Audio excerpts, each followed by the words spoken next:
하나님께서 우리를 위해서 예비하신 말씀은 먼저 로마서 9장에서 보시겠습니다.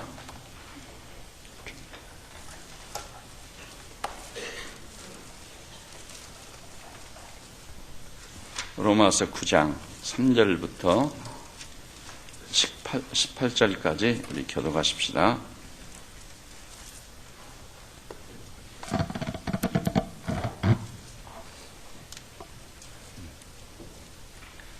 나의 형제 곧 고륙의 친척을 위하여 내 자신이 저주를 받아 그리스도에게서 끊어질지라도 원하는 바로라.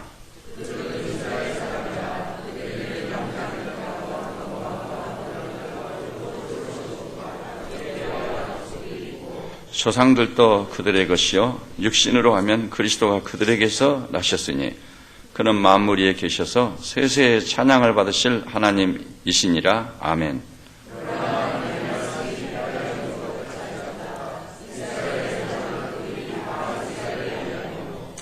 또한 아브라함의 씨가 다 그의 자녀가 아니라 오직 이삭으로부터 난 자라야 내 씨라 불리리라 하셨으니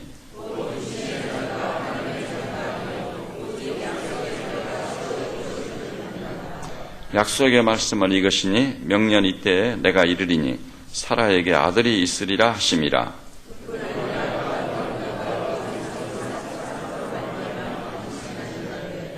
그 자식들이 아직 나지도 아니하고 무슨 선이나 악을 행하지 아니할 때 택하심을 따라 되는 하나님의 뜻이 행위로 말미암지 않고 오직 부르신 이로 말미암아 서게 하려 하사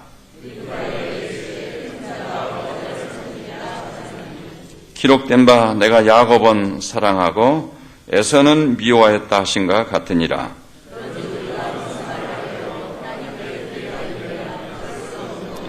모세에게 이르시되 내가 긍휼히 여길 자를 긍휼히 여기고 불쌍히 여길 자를 불쌍히 여기리라 하셨으니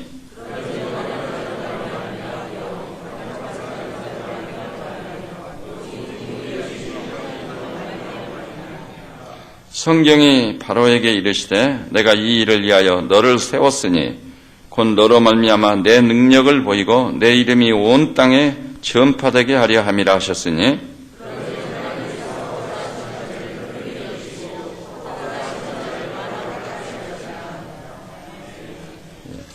한 군데 더 보시겠습니다. 빌립보서 1장 6절입니다. 1장 6절 이 말씀 제가 한번 읽고 또 우리 교우들께서 합심해서 한 번 더 봐주십시오. 너희 안에서 착한 일을 시작하신 이가 그리스도 예수의 날까지 이루실 줄을 우리는 확신하노라.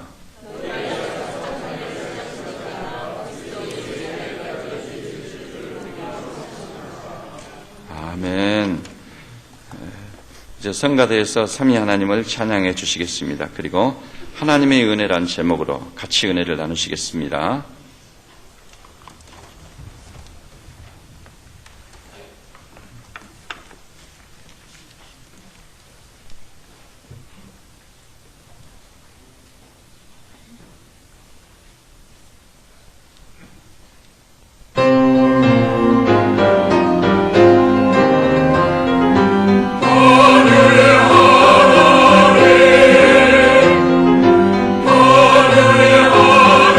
Amen.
말씀을 듣기 전 옆에 계신 또 좌우에 계신 앞뒤에 계신 우리 교우들과 잠시나마 깊게 만나시고 교제하시기 바랍니다.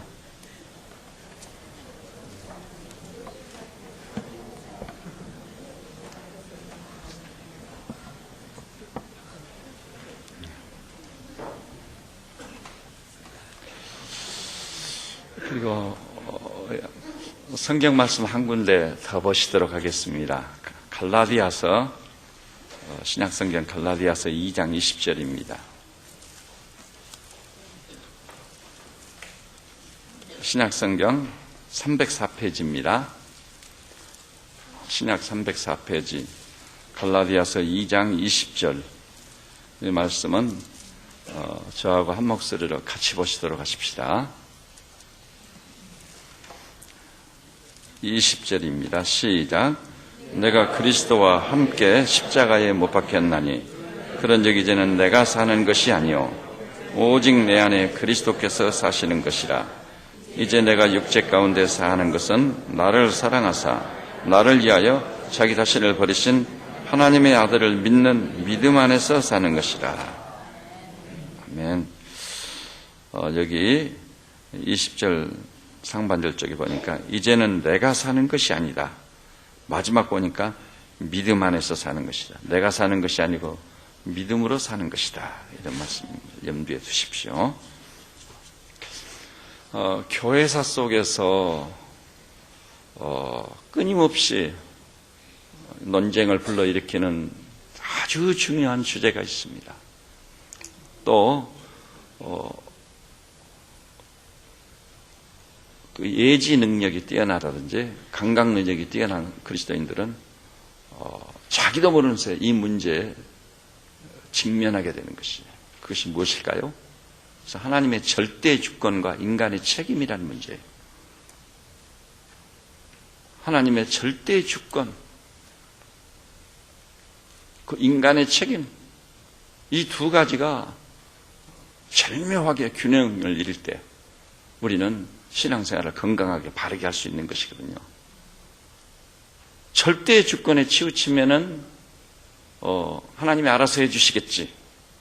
그분이 주도적으로 주권적으로 역사하시니까 그분이 알아서 해주시겠지. 모든 책임을 하나님께 미뤄버려요.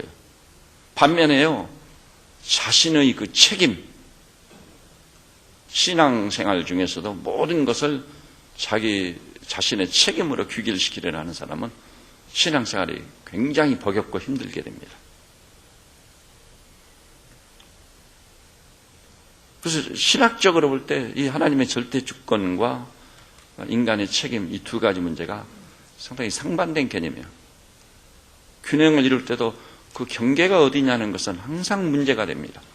주권이 미치는 영역, 우리 책임이 미치는 영역, 그 경계는 어디냐? 이것이 아주 중차대한 문제일 수 있는 것입니다. 오늘 바로 이 문제를 다루면서 은혜를 나누고자 하는데요. 따라서 오늘 설교는 일과성이 아니고 우리가 신앙생활 하는 한은 이 땅을 사는 날 동안 반드시 이 말씀을 기억하고 적용해서 참으로 행복한 그리고 정상적이고 건강한 신앙생활을 하실 수 있어야 될 줄로 믿습니다. 여러분 방금 갈라디아 2장 20절을 봤죠. 신앙생활에는 뭐죠? 내가 사는 것이 아니라 내가 산다. 큰 틀에서 말한다면요, 우리 인간이 신앙생활과 종교생활을 하는데요, 종교나 신앙은 둘로 나뉩니다. 하나는 자력종교예요. 불교가 대표적인 것입니다. 불교는요, 오직 자신의 힘으로 성불하려고 하는 거예요. 구원에 이르려 하는 것입니다. 쉽게 얘기하자면 자기 힘으로 구원을 이루려 한다. 근데 여러분이나 저나 정상적인 경험과 체험을 수도 없이 하고 있지만 나라고 하는 존재가 무슨 능력이 있어서 나의 구원을 이룰 수 있겠습니까? 작심삼일이란 말도 그래서 나온 거예요. 새해를 맞이해서 이것만큼은 내가 지켜야 되겠다. 그런데 그런 결심을 한 지 3일도 못 돼서 무너지고 마는 거예요. 우리는 정말 연약한 존재예요.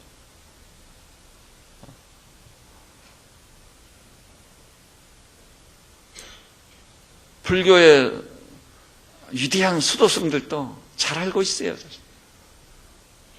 수도를 통해 자신을 닦고 자신의 능력을 개발하면 언젠가는 성불할 것이다. 나의 구원을 이룰 것이다. 그렇게 믿어보고 수도에 정진을 하지만, 그러니까 수도의 길이 굉장히 힘든 거예요. 음식도 절제하고 또 시간표를 딱 짜놓고 그것에 의해서 또 동한 거, 하한 거라는 걸 하면서 혹독하게 자기를 다룹니다. 그게 얼마나 힘들겠습니까? 수도의 길을 가기 위해서 우선 가족들과 결별을 선언해야 돼. 그게 얼마나 힘들고 어려운 일, 그죠?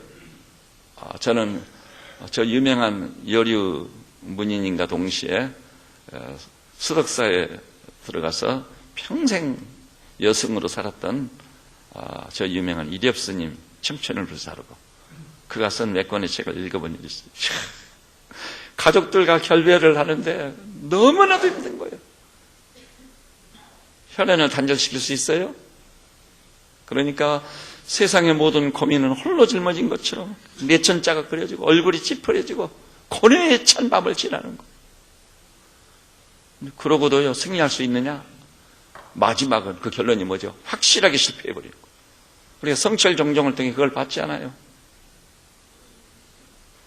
딸 피리야, 이 아비는 선택을 잘못했다. 그래서 지옥으로 간다.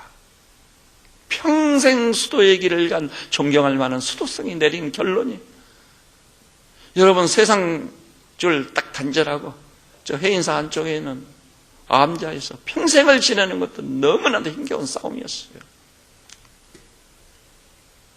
그러고도 마지막 내린 결론은 수도에 실패한 거예요. 나는 지옥으로 간다. 자력이라는 것이 그럴싸해요. 내 힘으로 인간의 능력으로 해보지. 제가 옛날 저는 성향이 불교적이거든요.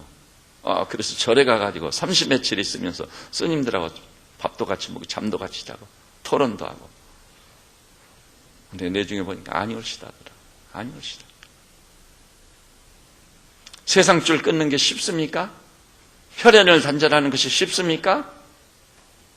평생 그 아픔, 그 괴로움, 그 멍에 짊어지고 가야 되는 거예요. 여러분, 무의 세계로 들어간다고. 여러분, 다 존재하는데 어떻게 무의 세계로 들어가요? 뒤집어서 생각해 볼 필요가 있어요. 그거 정말 어리석은 거예요. 안 된다고요. 수도의 길에 정진하려면 안 되니까 또 마지막 결론이 확실한 실패로 끝나버린다는 거예요. 수도성의 수도적 삶에 대해서 우리가 박수를 보내고 경의를 표하는 건 사실이지만 그것은 아니다. 실패로 끝난다. 무욕의 세계에 들어갈 수 있어요, 여러분? 진정 무욕의 세계에 들어가면 그 사람 죽는 거예요.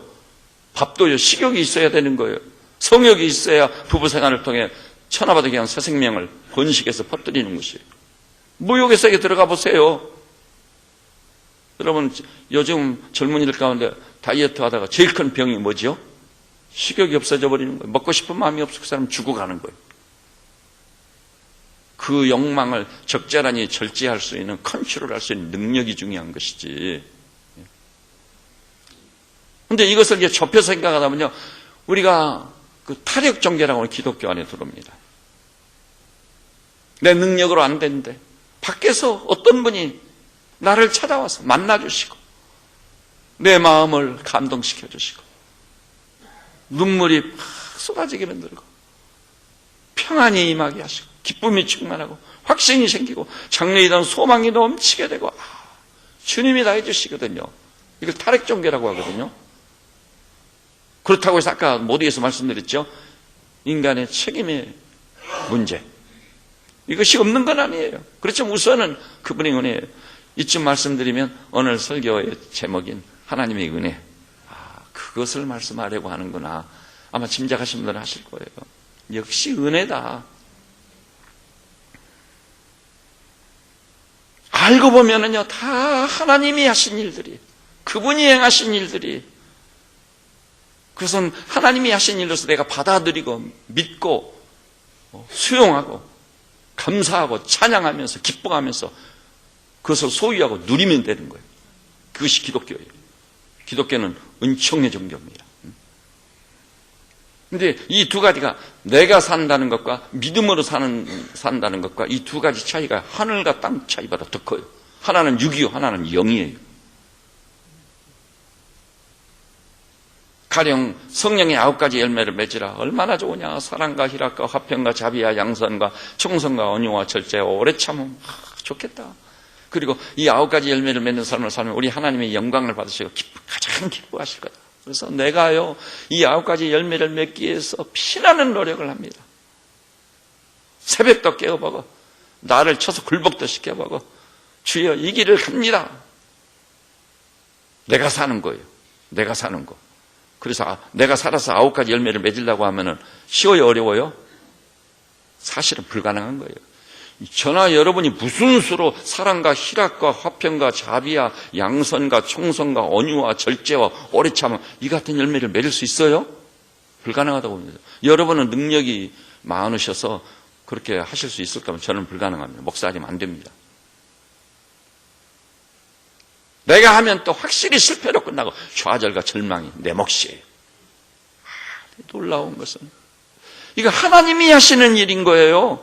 성령의 9가지 열매를 어떻게 해서 맺을 수 있죠? 내가 맺는 게 아니에요. 성령의 열매라고 하지 않았습니까? 성령님이 그 열매를 맺게 해주시는 줄 믿으시기를 바랍니다. 그래서 은혜의 종교라니까요.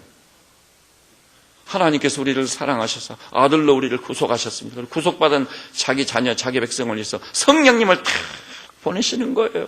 성령님을 보내십니다. 아버지께서 나를 위해서 너무나 내가 무지하고 무력하고 무능하니까 나를 위해서 성령님을 보내시는군요. 감사합니다. 다 하나님의 은혜하고 축복입니다. 내가 성령님을 마음의 문을 활짝 열고 받아들이겠습니다.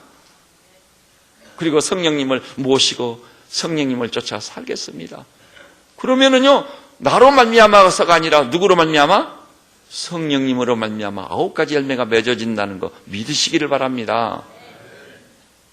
그 성령님으로 말미암아 맺어질 열매인 거지 나로 말미암아 맺어질 열매가 결코 아니라는 사실입니다. 내가 신앙생활 하려는 거 당위성에서 의무감에서 정말 힘들어요. 되지도 않고 아까 말씀한 것처럼 결론은 확실한 실패다. 그것입니다.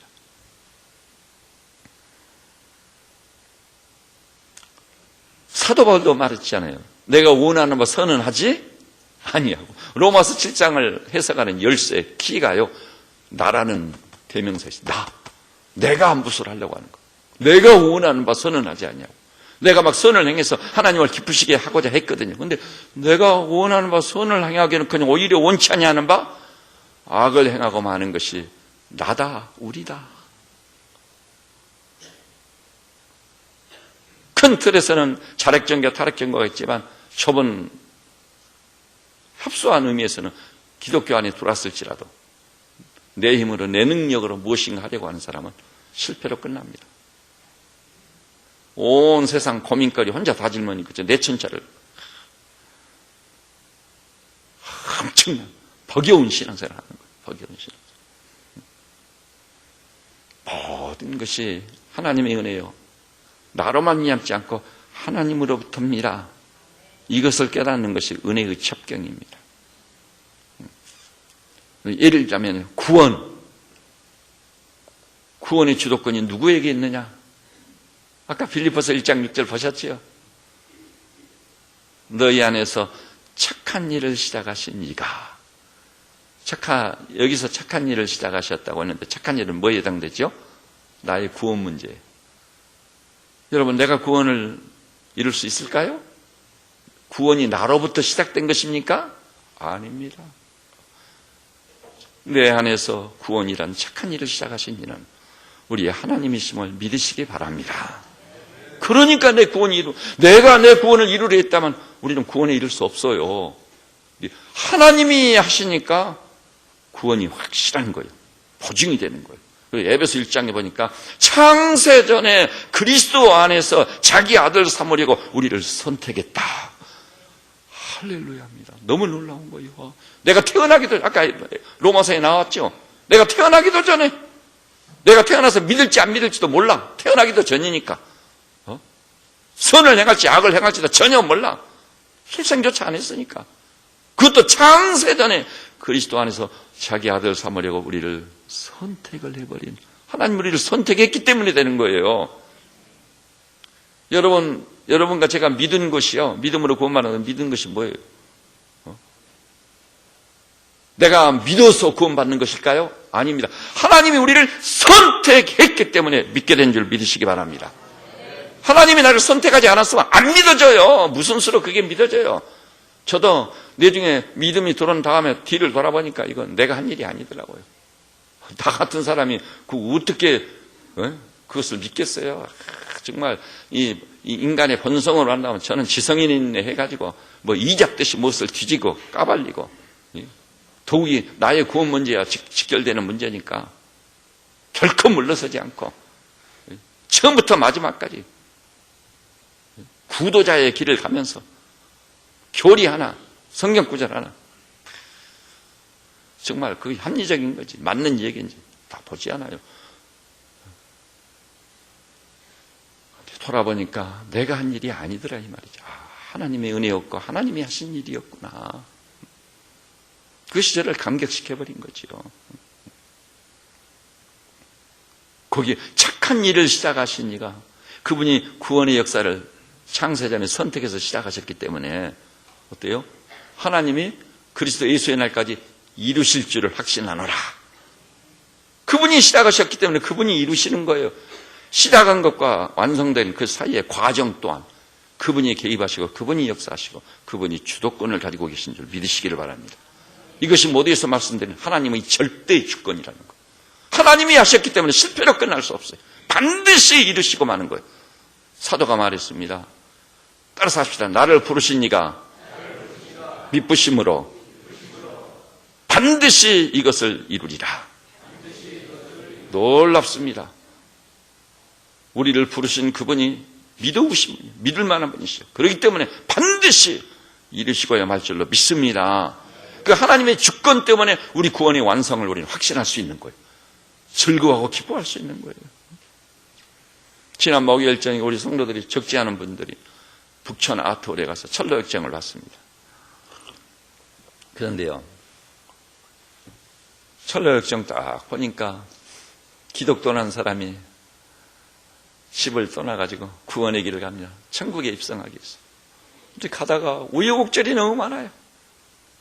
대표적인 건 몇 가지를 꼽는다면 절망의 수렁. 그거의 절망에서 낙담의 수렁. 우리가 이 땅을 살다 보면 낙심할 수밖에 없는 상황들이 많지 않아요. 용을 써보지만 도저히 넘을 수 없는 벽들이 너무 많아요. 좌절할 수밖에 없고 절망할 수밖에 없어요. 낙심이 돼요. 그 낙담의 수렁. 기독교의 힘으로 능으로는 절대 불가능한데 하나님이라는 분이 크리스찬을 보내서 딱 꺼내시는 거. 또 허영의 거리. 이야, 허영의 거리를 지나는데 돈이 유혹을 하죠. 쾌락이 유혹을 하죠. 온갖 세상적 유혹하는데요. 그 유혹에서 자유로울 수 있어요? 벗어날 수 있어요?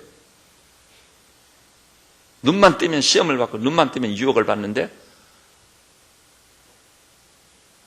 그 허영의 거리를 지나면서 돈이 나를 올가매고 명예가 나를 올가매고 성공신화가 나를 결박짓고 온갖 쾌락이 막 내 등을 떠다밀고 확실하게 죽을 수밖에 없어요. 근데 하나님께서 또 다른 자를 보내가지고 나를 딱 건져내시는 거예요. 하나님이 개입하시고 역사하시는 거예요. 절망의 늪이라는 것이 어떤 거예요? 거기 빠져가지고 벗어나려고 허우적거리면 더 들어가 버리잖아요. 더 들어가 버려. 이 절망의 늪에 빠져서 죽을 수밖에 없는데, 근데 하나님께서 누군가를 보내서 나를 또 딱 꺼내주시잖아요. 그래서 마침내 저 천국 문을 통해서 하늘나라에 입성을 하게 되는 거예요. 이 모든 과정을 보니까 우리 구원은 시작하신 이도 그분이시고 그 과정을 지날 때 이기게 하신 분도 그분이시고 마침내 구원의 완성을 이루게 하신 분도 하나님이신 줄 믿으시기를 바랍니다. 그건 하나님이 하신 일이다. 하나님의 은혜다. 우리는요 너무 교만했습니다. 너무 자만했습니다. 하나님의 은혜, 내 힘으로 내 능력으로 하지 내가. 천만의 말씀이에요. 여러분, 기도라는 것도 마찬가지예요. 기도가 내 힘으로 내 능력으로 하려고 하는 사람들 기도는 딱 들어보면 알아요. 제가 유명한 어떤 부흥사 목사님하고 남산 장로교에서 집회를 같이 젊은 날에 인도한 일이 있어요. 저는 무명의 전도자고 이름도 없는 사람이에요. 그 목사님은 굉장히 유명한 분이에요. 근데 그분이 그 교회 교우들을 위해서 이 안수기도를 해주시더라고요. 근데 그 기도를 듣는 동안, 이야, 기도가요, 도끼로 장작을 패는 소리가 나더라고. 음성을 변해가지고 얼마나 거북한지 자연스럽지가 않아. 근데 일반 평신도들은 잘 모르고 음성이 변성이 되어가지고 이상한 소리를 내야 능력 있고 신령한 종으로 보거든요. 할렐루야, 뭐 믿습니까? 뭐 이상한 소리를 내야 신령한 사람이고 능력 있는 사람을 보는 거예요. 저가 들을 때는 장작 패는 소리 하는데요. 듣기가 얼마나 거북하고 힘드는지. 기도를 내 힘과 내 능력으로 하려고 하면은 너무 힘이 듭니다. 기도의 문도 열리지 않고 마땅히 빌 바가 뭔지도 모르고 기도는커녕 완전히 기도에서 실패하고 낙심하고 좌절하고 왜 나는 기도도 못할까? 왜 기도가 되지 않을까? 절망에 빠질 수밖에 없는 거예요. 근데 기도 생활도요, 내가 하는 일이 아니에요. 하나님이 은혜로 하게 하시는 일이에요. 기도의 영이 누구시죠? 성령님이세요.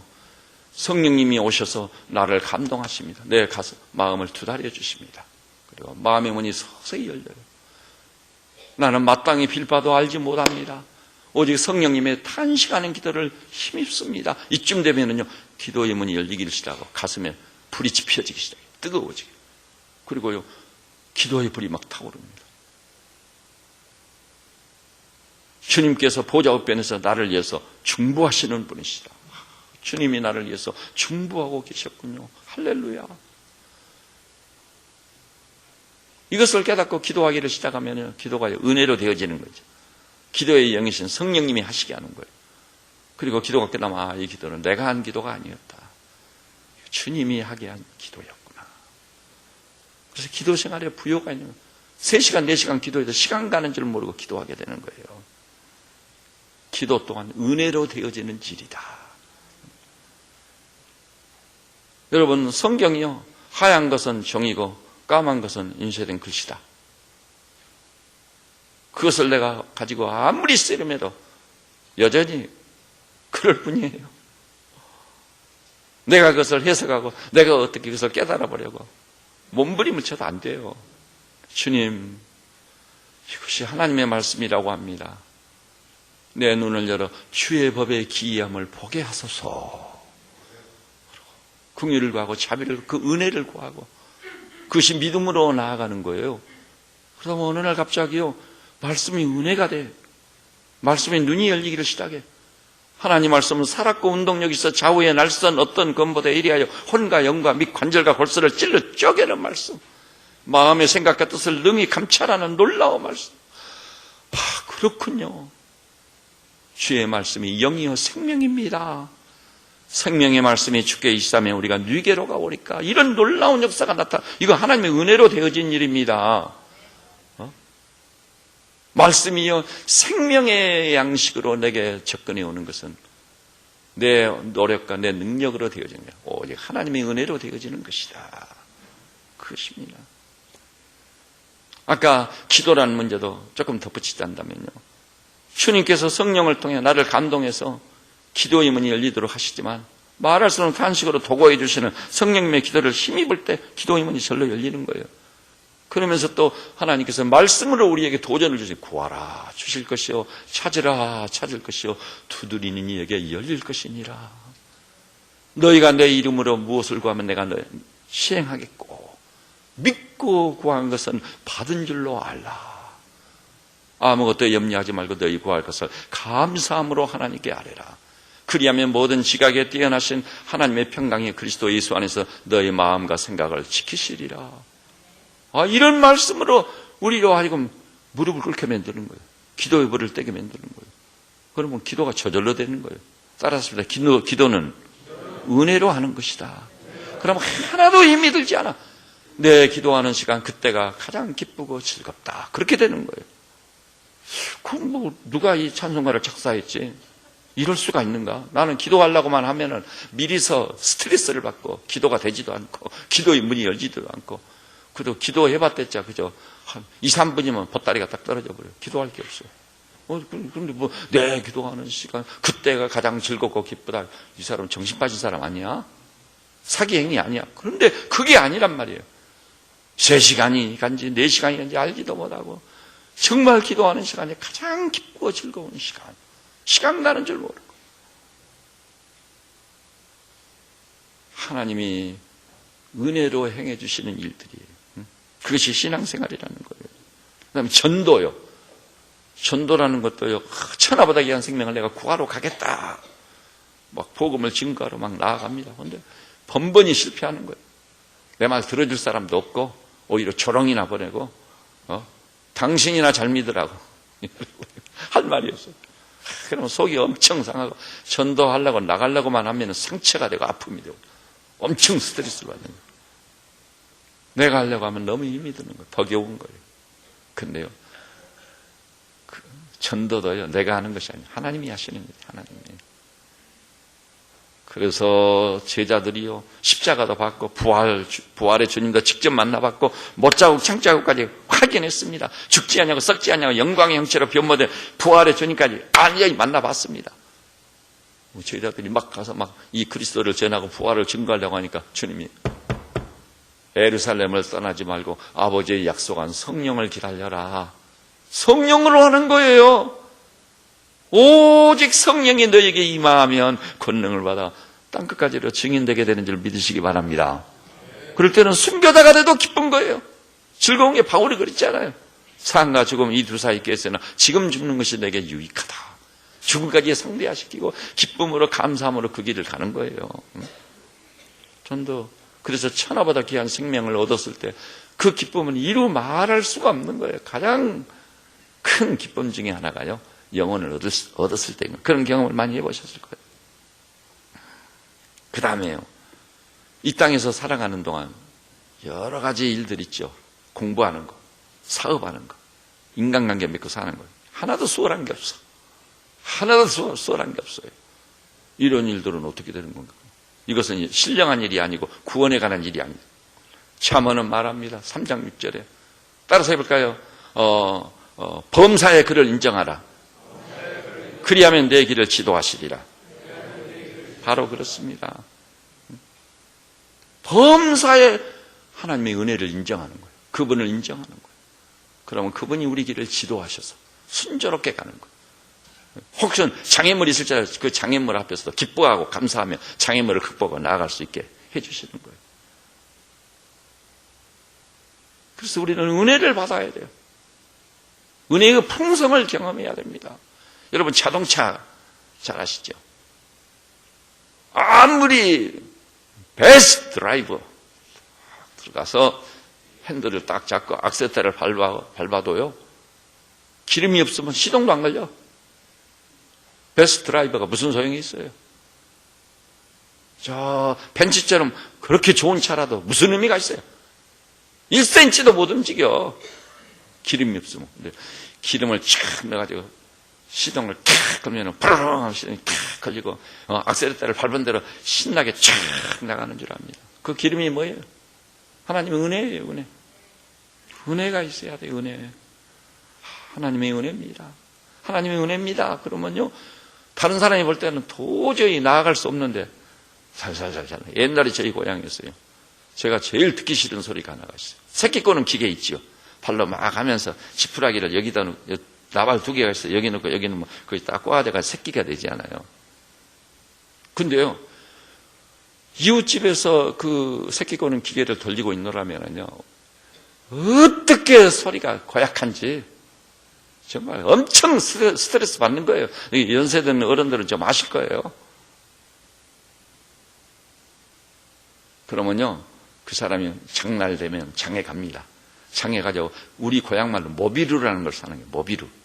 모비루가 이렇게 동그란 조그만 깡통한 게 있어요. 이렇게 둥그렇게 돼 있죠. 끝에 머리 이렇게 나와요. 거기 모비루가 들어있어요. 그걸 딱 사가지고 와서요, 거꾸로 해가지고 딱 누르면은 기아가 있는데 구멍이 조그맣게 있어요. 그 구멍에다 대고 딱 누르면 모비루가 흘러가가지고 기아를 부드럽게. 그래가지고 이제 새끼를 꼬면은요, 그 음악 소리가 나오는 거예요. 잘잘잘잘잘잘. 저 모비루 사갔구나. 금방 알아. 소음이 아니라 스트레스를 주는 게 아니라 음악 소리 같은 기가가 돌아가는데도 정말 기름을 쳐야 돼. 우리가 그 은혜를 사모해서 정말 은혜의 어떠함을 깨닫고 은혜의 풍성이 우리에게 있도록 해야 될 줄로 믿습니다. 농사 짓는 것으로 비교해 볼까요? 내가 농사를 지으려고 하면 그러니까 너무 힘이 드는 거예요. 씨를 뿌리고 끝까지로 여름 내 떼약볕에서 가꾸고 가을에 수확 또한 쉽지가 않아.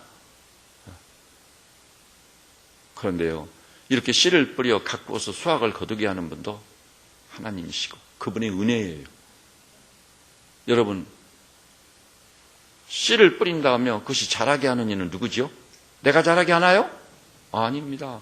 내가 자고 있는데 아침마다 가보면 자라가지고 있어. 새싹이로다. 꽃이 피고 열매를 맺어. 내 힘과 내 능력으로 무슨 수로 열매를 맺게 해요? 열매 맺는 일은 내 소관이 아니에요. 하나님께서 우리 인생을 살아가셔서 은혜로 열매를 맺어 수확을 거두게 하시는 것 믿으시기를 바랍니다. 하나님의 은혜예요. 그래서 그 은혜를 믿는 자니까 하나님이 그 씨라는 것을 내도록 그 종자를 준비하도록 그것도 하나님이 다 내신 법칙이에요.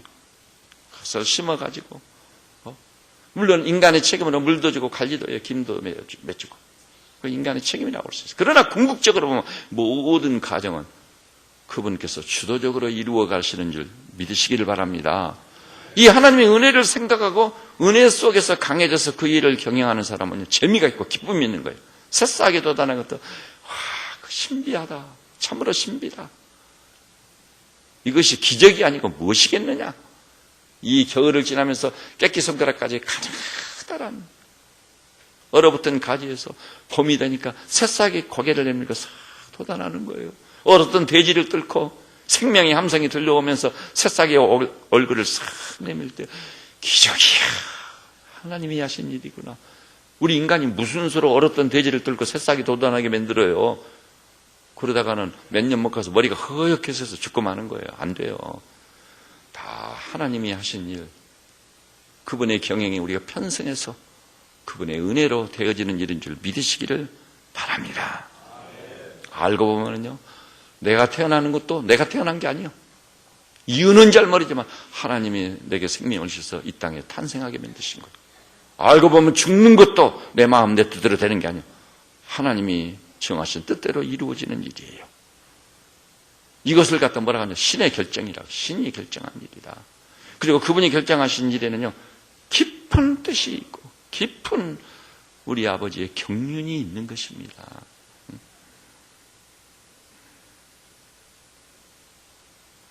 그래서 이 하나님의 사랑과 이 은혜를 풍성히 받을 때 정말 재밌고 기쁨이 충만하고 감사가 넘치는 신앙생활을 하면서 열매를 맺고 그것을 소유하고 누리며 이웃에게까지 나누는 놀라운 삶을 살게 됩니다.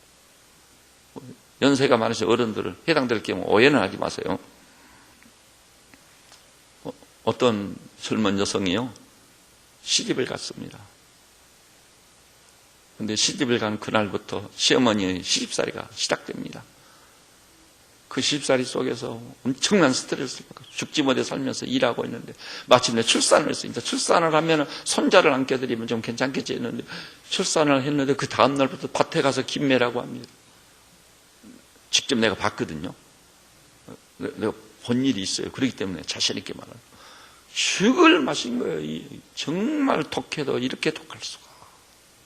그런 시집살이 속에 살면서 나는 며느리를 맞이했을 때 정말 잘해줘야 되겠다. 정말 잘해줘야지. 근데 잘해줄 수 있습니까? 아니에요. 자기를 시집살이 시킨 시어머니보다 더 독한 시어머니가 되는 거예요. 이유는 뭘까요? 사랑을 받지 못했기 때문에, 시어머니의 은혜를 입지 못했기 때문에. 근데 시어머니가요, 은혜를 베풀입니다. 이야, 무슨 받침이냐? 너는 출산한 지가 한 달밖에 안 됐다.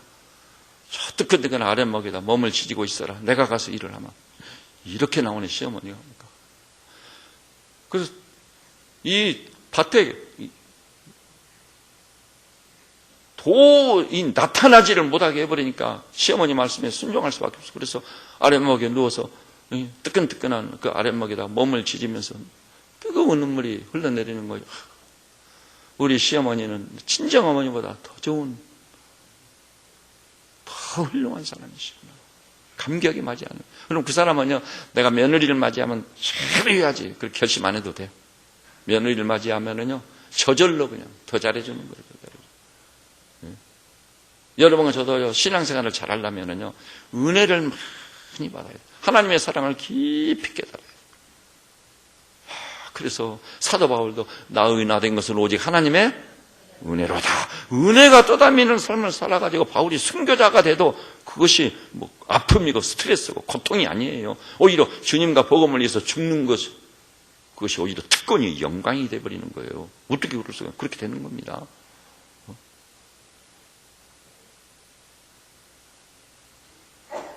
그래서 바울이 이렇게도 말합니다. 그리스도의 사랑이 나를 강권하시는도다. 바울의 삶은요, 사랑에 떠다 밀리는 삶인 거예요. 사랑이 막 떠다 미는 거예요. 그러니까 제가 어렸을 때 우리 애가댁에 가면 우리 애할머님이 저를 업고 다니거든요. 누구냐고 우리 손자다고. 돌멩이를 업고 다니라고 했으면 그냥 1분도 못해서 던져버렸을 거예요. 이놈의 돌멩이가. 그런데 손자를 업고 다니니까 이 힘든 줄도 모르시고 누구냐고 우리 애손자라고. 우리 큰 애손자라고. 자랑스럽게 하고 다니죠. 여러분, 저나 여러분은요, 인생입니다. 경계가 있고 한계가 있는 존재들입니다. 내 힘과 내 능력으로는 될 일이 없어요. 궁극적으로는. 오직 하늘의 하나님을 기다리고 대망하며 사모하고 그 은혜를 풍성히 받고 그분이 내게 베푸신 사랑의 어떠함을 다 깨달았을 때요, 하나님이 나를 이처럼 사랑하사 독생자를 주셨으니 이는 저를 믿는 자마다 멸망치 않고 영생을 얻게 하려 하심이라. 할렐루야. 이처럼의 사랑. 시편기자는 하나님께서 내게 베푸신 은혜를 내가 무엇으로 보답할꼬? 우리의 삶은요, 그 은혜를 무엇으로 보답할꼬? 이런 수준과 이런 차원의 삶이 되셔야 될 줄로 믿습니다. 그러면요, 내 멍에는 쉽고 내 짐은 가벼우니라. 이게 되는 거예요. 주일날이 손가락 기다리고 성소를 향해 올라오는 것이 그렇게 기쁘고 즐겁고 세상 어떤 일보다 기쁘고 즐거운 거예요. 심지어는 물질 황금 만능주의 시대에 물질이 최고예요. 그런 시대도 10의 1을 구별할 때 그렇게 기쁨이 충만하고 감사가 넘치는 거예요. 그걸 불신자들이 볼 때는 저 사람 미친 사람 아니야. 정신이 돌지 않고 어떻게 저럴 수가 있어요. 근데 그렇게 되는 거예요. 저는 여기 나오신 우리 세비쩌는 양무리들, 하나님의 은혜의 어떠함을 깨달아 은혜로 사는 성도들 다 되시기를 우리 주님의 이름으로 축원합니다. 기도하십시다. 주님, 내가 태어나는 것도, 내가 이 땅을 사는 것도, 주님, 내가 구원을 받아 하나님의 자녀가 되어 하나님을 아버지라 부르짖는 것도 내가 한 것이 아니고 하나님이 하신 일이며 하나님의 은혜였습니다. 이 은혜를 은혜로서 깨닫는 지혜를 주시고 청명을 주시옵소서. 세뱃자는 양무리들 전체 험악한 세상을 무슨 수로 이기겠습니까? 이 어지럽고 폐역한 시대에 어떻게 하면 승리할 수 있겠습니까? 주여, 길은 하나입니다. 하나님께서 내게 베푸신 그 은혜가 어떤 것인지 이처럼의 사랑을 깊이 깨달아 완전히 은혜